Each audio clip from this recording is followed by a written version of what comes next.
Bapak Ibu Saudara yang dikasih, hari ini kita memasuki hari baru dan bulan yang baru yaitu bulan Mei. Dan di minggu pertama bulan Mei ini Tuhan ingin memberkati kita dengan firman-Nya. Firman Tuhan pada sore hari ini diberi tema jangan tawar hati. Jangan tawar hati. Ada satu peringatan penting yang tertulis dalam Amsal pasalnya yang ke-24 ayatnya yang ke-10. Amsal pasalnya yang ke-24 ayatnya yang ke-10 demikian bunyi firman Tuhan. Jika engkau tawar hati pada masa kesesakan, kecillah kekuatanmu. Sekali lagi, jika engkau tawar hati pada masa kesesakan, kecillah kekuatanmu. Nah Bapak Ibu Saudara yang dikasihi Tuhan, melalui nulis kitab Amsal kita diberi satu nasihat. Nasihat dalam menghadapi masa kesesakan, dalam terjemahan yang lain disebut masa kesulitan atau masa-masa kesukaran. Kita diberi satu tips yang sore hari ini kita bahas, di mana dalam masa-masa kesulitan, masa-masa kesesakan, apa yang harus kita perbuat? Ada satu warning, ada satu peringatan yang diberikan oleh penulis kitab Amsal kepada kita. Jangan kita sampai tawar hati. Nah, mengapa? Karena kalau kita lihat dalam ayat tersebut, kalau kita tawar hati pada masa kesesakan, pada masa kesulitan, pada masa kesukaran, dikatakan kecillah kekuatanmu. Saudaraku, jelas masa sukar membutuhkan kekuatan ekstra. Di dalam menghadapi masa-masa sukar, masa-masa sulit ini, kita butuh kekuatan ekstra, bukan kekuatan yang kecil. Apalagi hari-hari ini kalau kita melihat situasi masa sukar ini kita alami bersama secara global. Dan itu cukup berat saudaraku, cukup berat. Masa sukar yang berat ini harus dihadapi dengan kekuatan, tapi bukan kekuatan yang kecil, pastinya kekuatan yang besar. Namun penulis kitab Amsal memberikan warning kepada kita, hati-hati kalau seandainya di dalam diri kita ada yang namanya tawar hati. Tawar hati itu akan membuat kekuatan kita menjadi kecil. Nah, apa itu tawar hati? Dalam kamus terjemahan bahasa Indonesia, di sana dikatakan tawar hati itu tidak bersemangat. Jadi kalau saudara gak bersemangat ketika masa sukar, masa sulit, mulai orang Jawa bilang lokro, ya, terus kemudian tidak ada kemauan lagi, mandi saja aras-arasen, ya, arep aduse wegah, rambutnya modal madul ndak karu-karuan, ya, kemudian disuruh mandi, ya ngapain mandi sama ndak ya sama aja. Kemudian hilang keberanian menghadapi situasi menjadi kecil, menjadi kecil hati dan tidak punya keberanian, bahkan putus harapan, kecewa. Menurut Kamus Bahasa Indonesia ini disebut orang yang tawar hati. Coba dicek, masihkah Anda bersemangat menghadapi situasi saat ini? Masihkah Anda punya kemauan paling tidak makan sehari makannya berapa kali? Ya, ada yang bilang sehari saya makan cuma 6 kali Pak. Lah enggak ngapain-ngapain di rumah ya. Malah istrinya bilang, aduh Pak, bapaknya di rumah malah boros. Biasanya 1 bulan itu beras itu 1 kuintal itu habis, ini kok 3 kuintal. Itu bapaknya dikit-dikit makan. Ngemilnya bukan gorengan saudaraku. Ngemilnya telur ceplok sama nasi 3 entong, aku itu ngemilnya. Ya, lah nggak ngapa-ngapain, di rumah aja. Apa sudah nggak mau makan lagi, sudah aras-arasen? Nggak berani, takut, putus harap, kecewa. Itu tanda kita sedang tawar hati. Nah, ada satu kata yang menarik di dalam Alkitab. Kata ini diletakkan oleh penulis kitab Mazmur di dalam Mazmur 24 ayat 10. Kata tawar hati di situ kita mau melihat dari bahasa Ibrani. Kata tawar hati sebenarnya itu satu kata yang terdiri dari dua kata. Tapi memiliki akar kata yaitu rafah. Rafah itu tawar hati. Ada berapa kata dalam bahasa Ibrani untuk menunjukkan kata tawar hati. Tapi penulis kitab Amsal menggunakan kata rafah dalam teks ini. Nah, rafah itu artinya merasa diri tidak berharga. Sehingga tidak berdaya dan jatuh. Ya, jadi orang yang sedang tawar hati, itu dia akan merasa dirinya tidak berharga. Lalu gak berdaya. Dan kemudian jatuh. Itu makna kata rafah, tawar hati dalam bahasa Ibrani. Nah ini menarik saudaraku, ternyata saya menemukan di sini, mengapa tawar hati itu membuat kecil kekuatan seseorang. Mengapa?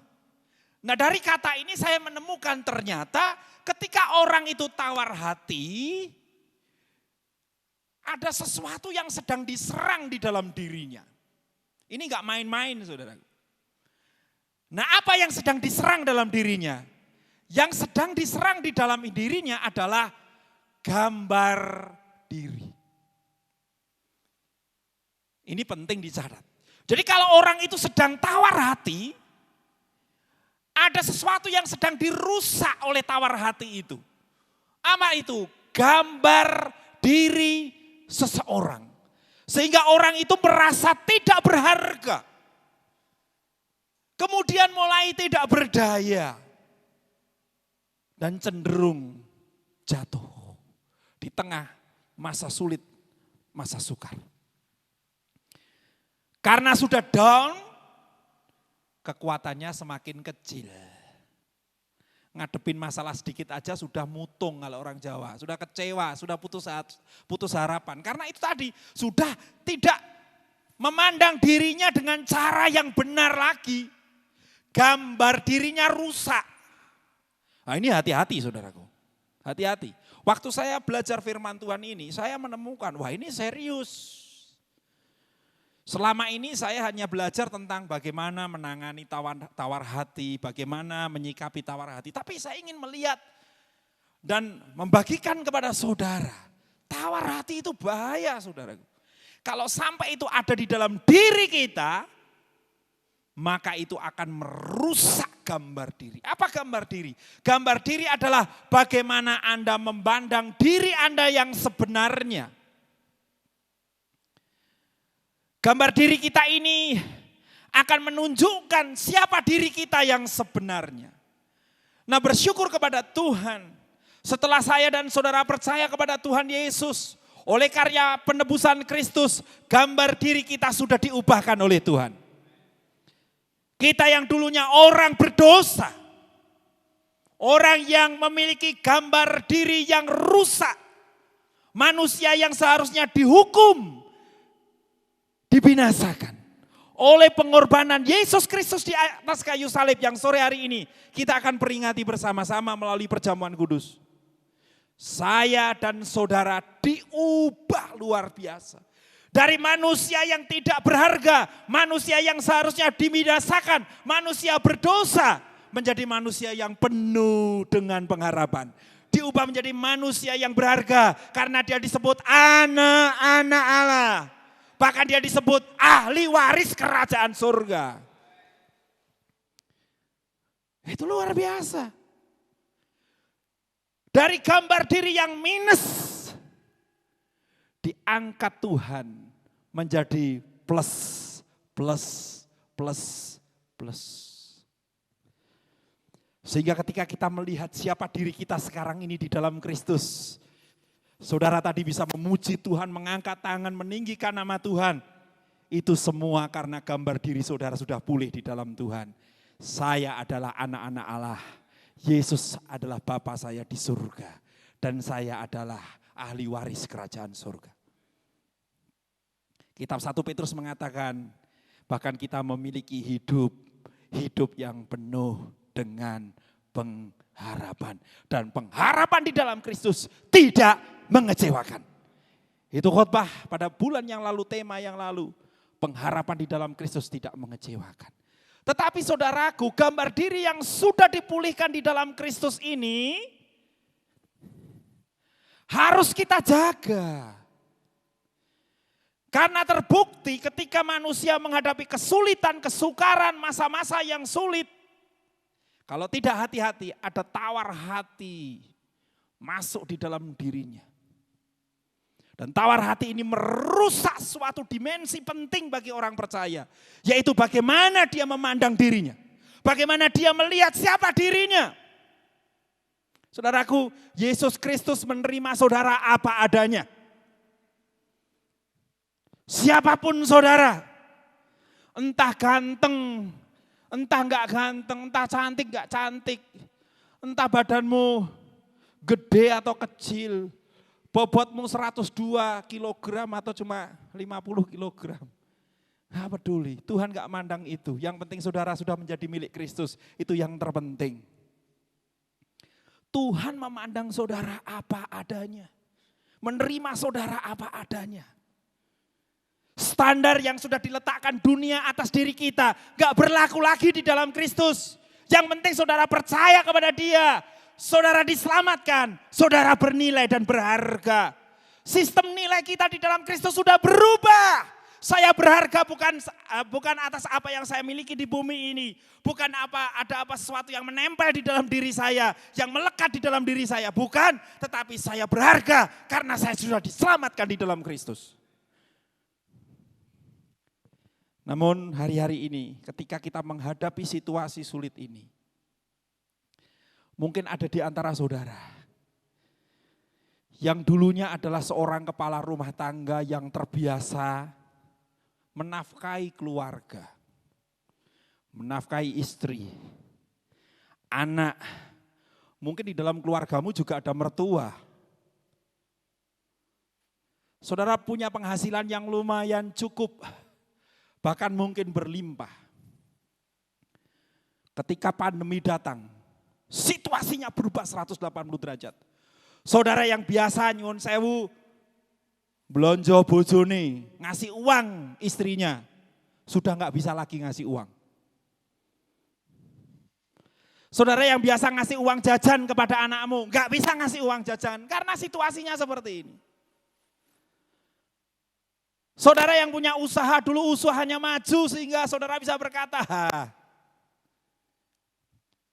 usaha saya maju, usaha saya mulai menanjak, sehingga itu mengangkat harkat saudara, harkat diri saudara, sehingga orang melihat, waduh itu loh, Cik A, Cik B, Koh A, Koh B, Mas A, Mas B, Bu A, Bu B, ya.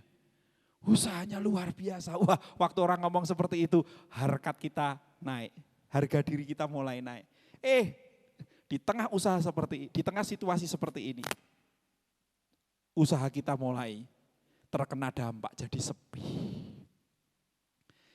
Yang biasanya pelanggan gerudukan datang, yang biasa pelanggan pada datang, ini yang datang cuma lalat aja saudaraku, lalat aja malas mau terbang, lalat rupanya juga kena stay at home. Karena mereka takut kena corona, jadi ya cuma di rumah aja. Lalat aja nggak mau datang saudaraku, sepi nyenyet. Tempat usahamu jadi sepi, pendapatanmu menurun. Mungkin juga ada yang kena imbas pemutusan hubungan kerja. Sehingga, waduh, sulit sekali. Dulu biasanya kalau pagi berangkat kerja, sekarang cuma di rumah, tengok, digorengke telo ora dipangan, belehke pitik ya ora dipangan. Jane kuwi ngopo to, Pak? Rapopo. Lah rapopo kok ora mangan wis petang dino. Wah, sudah bahaya Saudaraku ora mangan petang dino. Ya. Karena merasa ada yang hilang di dalam dirinya. Ya. Yang repot lagi kalau dia pekerja, masih bujangan, di PHK, PHK-nya double, pemutusan hubungan kerja dan pemutusan hubungan kasmaran, saudaraku. Sudah jatuh ketimpa tangga, kebruan truk tronton, saudaraku. Waduh, bisa stres itu, ya, bisa stres tenan itu. Mungkin ya cuma senyum, hahe, ya. Saudaraku, karena apa? Merasa bahwa di dalam dirinya itu ada yang hilang. Apa yang dulunya membuat harkat martabatnya naik, sekarang ini wah terimbas oleh situasi seperti ini. Akhirnya ketika dia memandang dirinya inferior atau menjadi ya tidak bernilai. Dan ketika itu terjadi, merasa enggak berharga. Merasa enggak bernilai.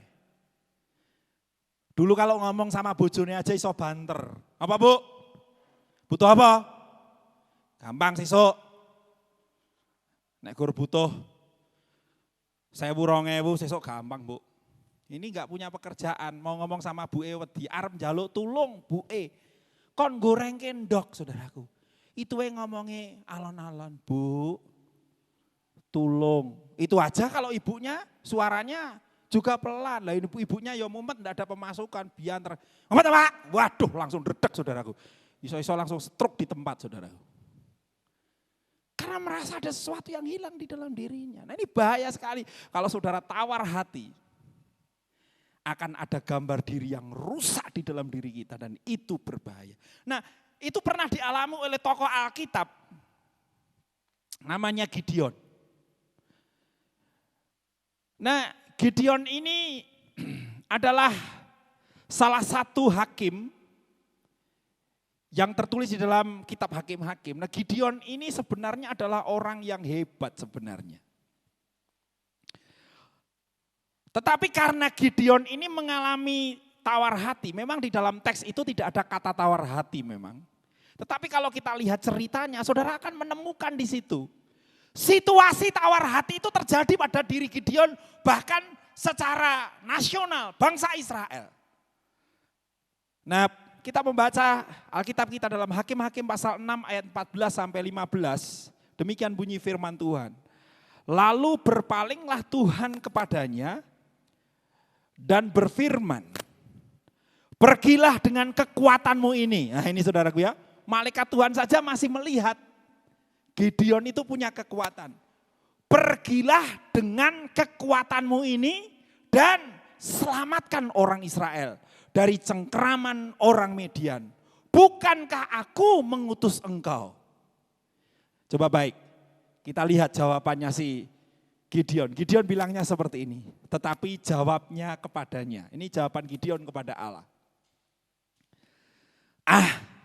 Tuhanku, dengan apa akan kuselamatkan orang Israel?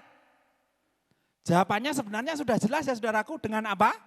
Kalau kita lihat ayat atasnya jelas, dengan kekuatanmu. Malah takok orang Jawa bilang, mau dikandani kok malah takok, beritahu kok malah tanya ya.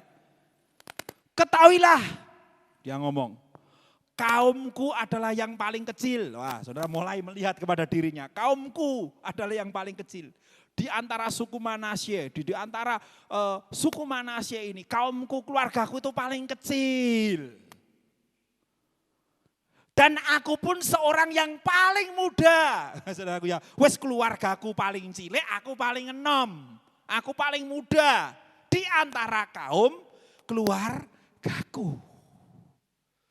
Padahal Tuhan melihat ada potensi, ada kekuatan di dalam diri Gideon. Tetapi lihat jawaban Gideon, jawabannya jauh dari apa yang diharapkan dari Tuhan. Dia memandang dirinya kecil. Karena dia memandang dirinya kecil, memandang dirinya tidak berdaya, tidak berharga. Amsal tadi mengatakan, kecilah kekuatanmu. Dia berkata, tidak mungkin saya bisa melepaskan bangsa Israel. Mengapa bisa seperti ini? Kalau saudara lihat di dalam kisah itu, di dalam Hakim-Hakim pasal 6 secara utuh saudara baca, saudara menemukan bagaimana bangsa Israel memang dalam keadaan yang begitu berat hari-hari itu. Mereka ditindas oleh orang Median, bangsa Median. Memang ini diizinkan oleh Allah.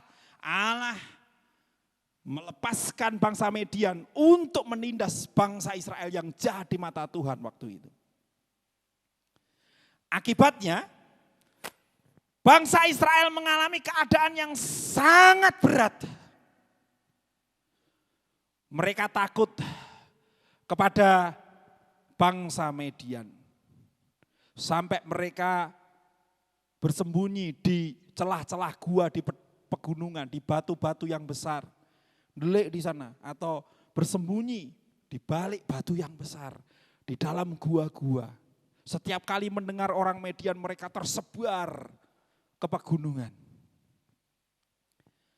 Bahkan kalau orang Israel sedang menanam gandum, ya, belum sampai dipanen itu sudah dirayah saudaraku, sudah dijarah.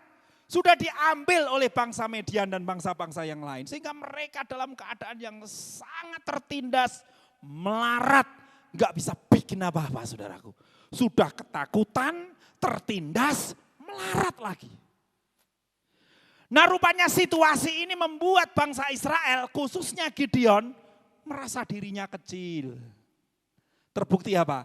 Gideon ini di situasi seperti itu malah delik, orang Jawa bilang, bersembunyi di tempat pengirikan. Apa itu tempat pengirikan? Tempat pengirikan itu adalah tempat untuk memisahkan biji gandum dengan sekam. Ya, setelah gandum itu dipetik, dimasukkan, kemudian di tempat pengirikan akan dipisahkan dari kulit yang ada di dalam gandum itu. Tapi dia tidak membuat apa-apa di situ, dia bersembunyi takut. Maka datanglah malaikat Tuhan berbicara kepada Gideon.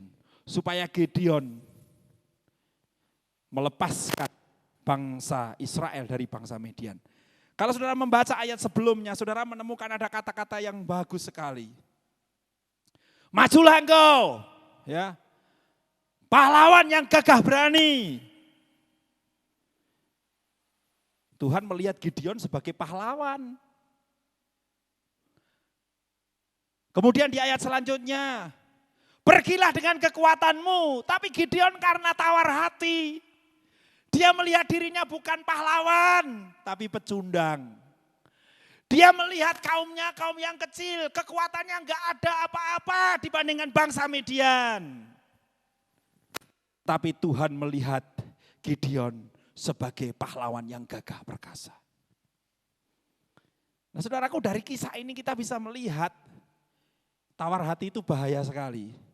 Tawar hati itu akan membunuh potensi yang ada di dalam diri saudara. Tawar hati itu akan merusak dirimu. Maka dari itu pesan firman Tuhan sore hari ini jelas. Jangan tawar hati. Katakan sama-sama sambil meletakkan tangan kirimu di dadamu, katakan, saya tidak akan tawar hati. 1, 2, 3. Saya tidak akan tawar hati. Sekali lagi, saya tidak akan tawar hati. Lah petunjuknya kalau saya tawar hati bagaimana Pak Pendeta? Jelas kalau saudara menghadapi situasi ini mulai takut, mulai cemas, mulai gak punya harapan. Saudara merasa gak berharga lagi. Aduh saudaraku. Saudaraku, nilai saudara tidak ditentukan oleh pandangan orang lain. Tapi nilai hidupmu ditentukan oleh Sang Kristus. Apapun keadaanmu, saudara tetap bernilai di hadapan Tuhan. Itu harus saudara tanamkan di dalam dirimu. Apalagi yang sore hari ini sedang kehilangan sesuatu dalam dirimu. Yang mungkin dulu itu sebagai sandaranmu. Mungkin pekerjaanmu, mungkin penghasilanmu, mungkin kebanggaanmu hari-hari yang lalu. Itu harus terambil karena situasi pandemi ini. Saudara tetap berharga di mata Tuhan. Dan bangun hidupmu dengan nilai itu. Bangun. Ya memang, saudaraku, ini manusiawi. Manusiawi. Saudaraku, ini manusiawi. Tapi saudaraku, ingat, saudara di dalam Kristus bukan sekedar manusia jasmani, tapi engkau disebut manusia rohani. Ya, saya manusia jasmani, saya butuh pekerjaan, saya butuh keuangan, saya butuh makan, saya butuh ini, saya butuh tempat tinggal dan lain sebagainya. Juga butuh gaji yang tetap untuk menghidupi keluarga saya. Ya, tapi kalau itu semuanya hilang secara jasmani, mungkin turun keadaannya. Tetapi saudara, manusia batiniah saudara harus terus diperbarui dari hari ke hari. Jangan sampai itu membunuh saudara, merusak hidup saudara. Saudara berpikir semuanya sudah selesai, kiamat kecil sudah datang dalam keluarga saya dan saudara nggak bisa bikin apa-apa. Malah di situ nanti iblis akan bersuka cita. Untung dalam kisah ini, Gideon akhirnya bisa mengendalikan keadaan. Atau yang paling tepat, dia bisa mengendalikan situasi hatinya sehingga nggak tawar hati lagi.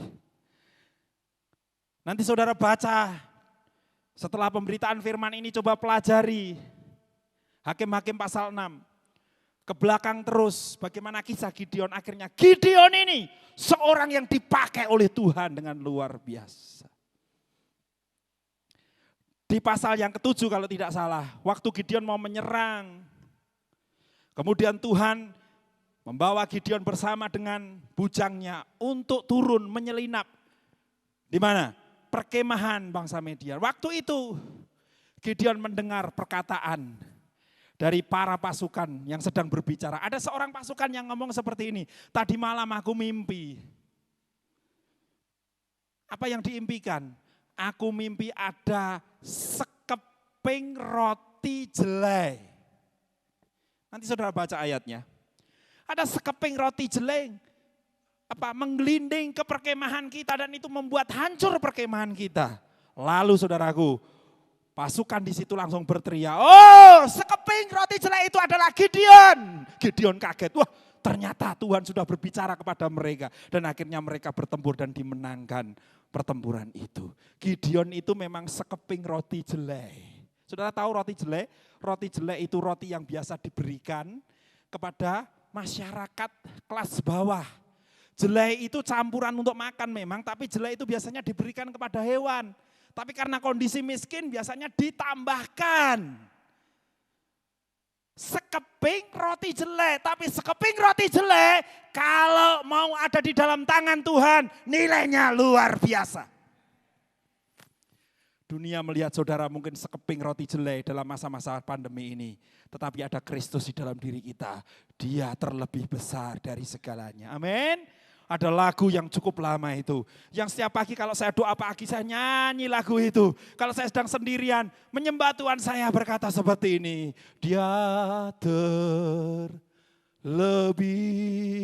besar. Yang bisa nyanyikan sama-sama. Dia terlebih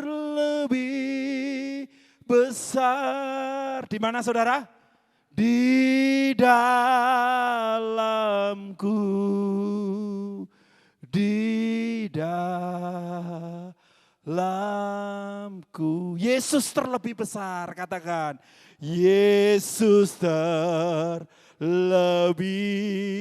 besar.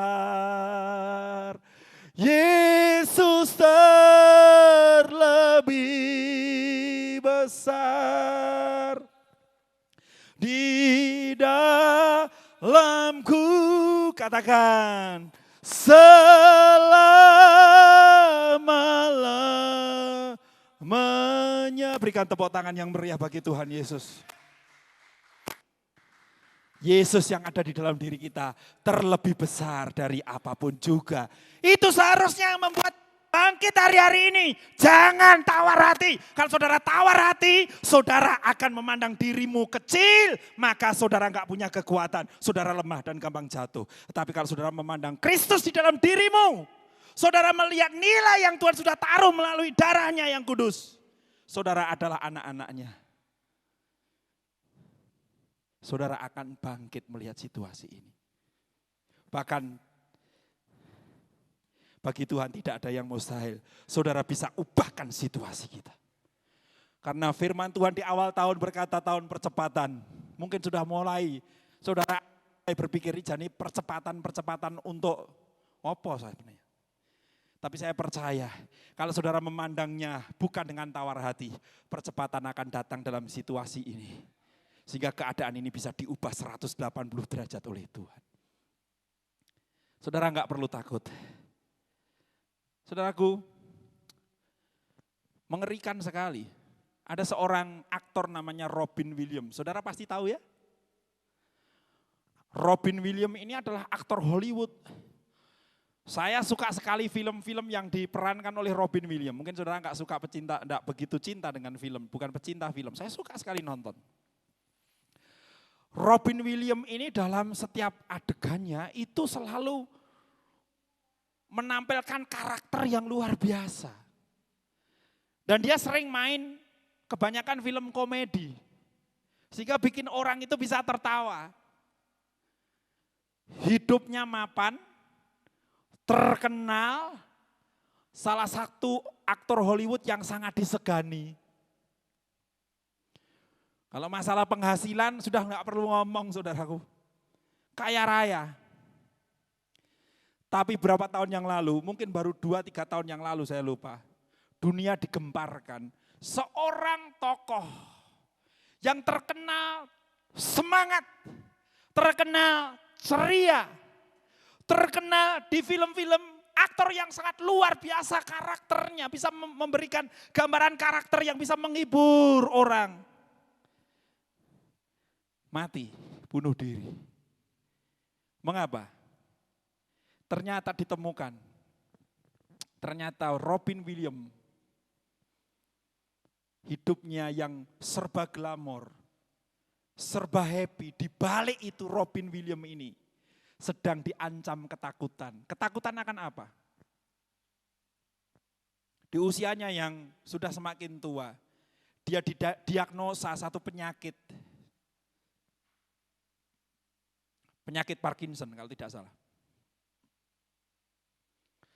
Dia sakit. Dan ketika dia divonis oleh dokter itu, bahasa khotbah kita pada sore hari ini, dia tawar hati. Dia kecil hati. Dan itu membuat dia sudah membayangkan ke depan, saya akan seperti ini, saya akan seperti ini, saya akan seperti ini. Waduh, karir saya akan hancur, keluarga saya akan hancur, hidup saya akan hancur, dan lain sebagainya, dan lain sebagainya, dan lain sebagainya. Terbayang di depan mata itu, padahal itu belum terjadi. Karena sudah takut, bayangan masa depan yang diproduksi dari hati yang takut, hati yang tawar itu membuat dia nggak bisa tidur. Dan kemudian daripada nanti saya menderita di depan, wes hari ini saya bunuh diri. Wah, saya ketika mendengar kabar itu kagetnya setengah mati. Loh, dia aktor bagus, aktor yang nggak pernah punya masalah. Bahkan menginspirasi banyak orang. Kok bisa seperti itu, saudara? Hati-hati. Tawar hati itu dalam tanda petik mampu membunuh saudara. Maka dari itu kalau ada situasi di dalam dirimu tawar hati, sore hari ini Tuhan baik. Tuhan mengatakan jangan tawar hati. Tawar hati, saya katakan bisa menjadi pintu masuk iblis untuk saudara melakukan hal yang Tuhan tidak kehendaki dalam diri saudara. Ingat saudara berharga di mata Tuhan. Bahkan saudaraku hari-hari ini di situasi yang berat ini, harus saudara ingat di dalam pikiranmu, dalam hatimu, Anda memiliki gembala yang baik. Katakan sama-sama di dalam dirimu, saya punya gembala yang baik. Sekali lagi, saya punya. Yesus itu adalah gembala yang baik. Yohanes 10 ayat 11 sampai 14, saudara nanti bisa baca di sana. Gembala yang baik itu cirinya dia rela berkorban, dia mau mati bagi kita. Harusnya kita terhukum, tapi dengan kematian Kristus kita ditebus. Bahkan bukan itu saja, dia memperhatikan domba-dombanya, dikontraskan dengan gembala upahan. Yang ketika serigala datang dia malah lari. Tetapi Yesus rela pasang badan memperhatikan domba-dombanya. Bahkan ayat 14 dia mengenal domba-dombanya. Amin saudara? Mengenal. Mengenal itu artinya dia tahu persis seluruh eksistensi hidup kita. Persoalan-persoalan saudara. Tapi yang menarik kalau saudara lihat gambar yang saya tampilkan di slide. Ini bedanya gembala di Timur Tengah dengan gembala di daerah kita. Kalau kita lihat di tempat kita, saya sering lihat dulu zaman masih banyak domba ya, bukan domba ya, wedus ya. Itu kalau orang Angon menggembalakan itu, kalau di sini yang di depan biasanya siapa saudaraku? Ya weduse yang ngarep, gembalane nang mburi, ngeliatin. Tapi di Timur Tengah sana, yang namanya gembala, itu dia berjalan di depan domba-dombanya. Berjalan dengan membawa tongkat untuk menghalau bahaya, menghalau situasi-situasi yang bisa mencelakakan domba-dombanya. Jadi saudara punya gembala yang baik. Kalau toh kita hari ini bertanya, loh saya punya gembala yang baik tapi kok usaha saya harus seperti ini dan lain sebagainya. Saudara, satu hal yang Anda harus pikirkan. Kalau saudara sedang mengalami situasi seperti ini, itu semua sudah di dalam izinnya Tuhan. Kalau sudah di dalam izinnya Tuhan, berarti sang gembala itu sudah pernah melewatinya dulu karena dia di depan Anda. Dia bukan di belakang Anda ngeliatin saudara payah, susah, sedih, tawar hati, enggak. Tapi gembalamu sudah ada di depan. Kalau toh harus melewati, berarti itu sudah melewati gembala kita lebih dahulu. Diizinkan, dan saya percaya pencobaan-pencobaan yang Allah izinkan terjadi dalam hidup kita tidak melampaui kekuatan kita sebagai manusia. Apalagi kalau Yesus sudah melewatinya, saya percaya dia mengenal kekuatan kita. Luar biasa. Jangan tawar hati. Saya kalau mulai digoda dengan pikiran yang membuat pikiran saya kacau, saya ingat ayat ini. Oh iya ya, ngapain bingung, ngapain susah, ngapain pikiran kacau. Yesus itu sudah berjalan di depan saya. Contoh misalnya hari ini saudara, atau besok saudara nggak punya duit untuk belanja. Saudaraku, nggak usah bingung. Yesus sudah melewati itu semua. Kalau saudara diizinkan tidak punya duit untuk belanja, berarti Yesus tahu kekuatanmu untuk menanggung pada hari itu. Dan Tuhan kita pasti sanggup membuat mujizat yang luar biasa. Saya punya satu video, bisa ditampilin Mas. Nah video ini bagus sekali, mungkin saudara sudah pernah dapat semuanya. Mungkin tidak akan kita tonton semuanya karena bahasa Inggris, mungkin audionya bisa dikecilkan Mas. Nah di dalam video ini ada kisah bagus sekali dari salah satu, bisa ditampilkan, penderita COVID-19. Ya. Nah penderita ini dalam keadaan yang I was under incredible pressure. Virus corona itu sehingga Got drips up and all that they needed to do. masukkan dalam ruang But I remember those nights particularly, really crying out to the Lord and asked Him to help me. And asked Him to even supernaturally just do something that would encourage me and bring me through. And remember the next day, I had a night from hell. And you got to understand this in the isolation ward. Orang ini when no one else ketika can di get in, dalam ruang isolasi yang tidak when ada no one orang else, satupun, no ya, pastor, tidak ada satupun orang, no friend, no family dalam keadaan members, yang sangat genting when itu, no one else was allowed di in, situ dia terbuka God sent a hatinya cleaner. kepada Tuhan Yesus. Ya, terbuka sampai And all of a akhirnya sudden this cleaner dalam had come keadaan in, sendirian, dia and he was like a ray of sunshine. sama Tuhan. Kalau ada teman yang bisa And he began to chat to me, and he asked me how I was. And he began to talk to me and say to me about hanging in there. And then we got chatting and we got talking, and And he turned around and he said to me that he was a missionary in Nigeria for 14 years. And he began to tell me how God had saved many souls through his ministry. And just this last couple of years, he had found himself back home in Northern Ireland. And he's encouraging my heart. And he's telling me about souls and about the love of Jesus and the love of God. And I'm just sitting going, wow, when God needs to reach you, he knows exactly who is the right person. And in that moment of time, it was a cleaner. No one else could get in, God sent a cleaner. He left that day and then he says this as he stood at the door. He says, son, can I pray for you? I says, absolutely. And as he began to pray at the door, he couldn't touch me. As he began to pray at the door, he began to ask God, the Holy Ghost, to visit me. He began to ask God to heal my body, to touch my lungs. He stood at that doorway and he pleaded with God Almighty to spare my life and to continue to use me.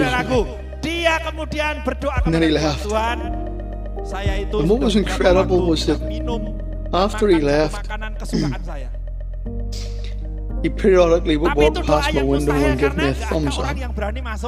That night, I remember, started to turn around. Could it have been the prayer of a cleaner? That night I began to desire a packet of prawn cocktail crisps, kiddo. And I asked the Lord, because no one could get to me. I says, Lord, is it possible that you could get me a packet of prawn cocktail crisps and a tin of Coke? Because that night I began to turn. The next morning, cleaner came. He brought in a bag, and in that bag, 2 oranges, tin of Coke, and a packet of prawn cocktail crisps. Don't tell me that God doesn't know. God knows our every need. He knows every desire. And he just passed the bag through the door. He couldn't come in. He just says it's a gift from the Lord. I sat up. Tuhan Yesus menjadi gembala yang baik untuk penderita COVID ini. Makanya dia bercerita sampai berurai. God is a God, folks, who is personal. Tapi semenjak dia menjadikan Yesus sebagai He knows the deepest desires of our hearts. Tuhan bimbing. He knows what we have need of. Tawar hati dia tidak takut dengan COVID. I want to encourage you out there today. Mulai ada semangat.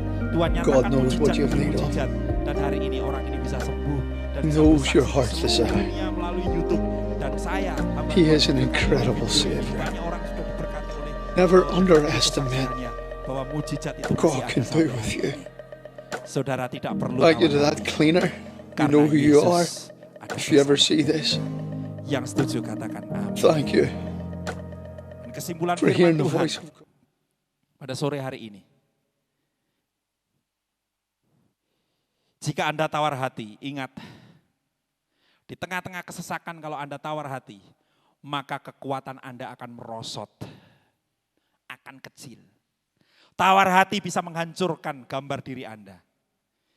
Kalau hari ini ada tawar hati, singkirkan bersama dengan Yesus. Ingatlah ada Sang Gembala yang baik, yang rela berkorban, selalu memperhatikan dan mengenal hidup saudara. Kalau saudara harus melewati bayang-bayang maut pun, saudara tidak perlu takut. Yesus sudah ada di depan melewatinya bersama dengan saudara. Dan kalau dia mengizinkannya, dia sanggup memberikan kekuatan buat kita. Jangan tawar hati.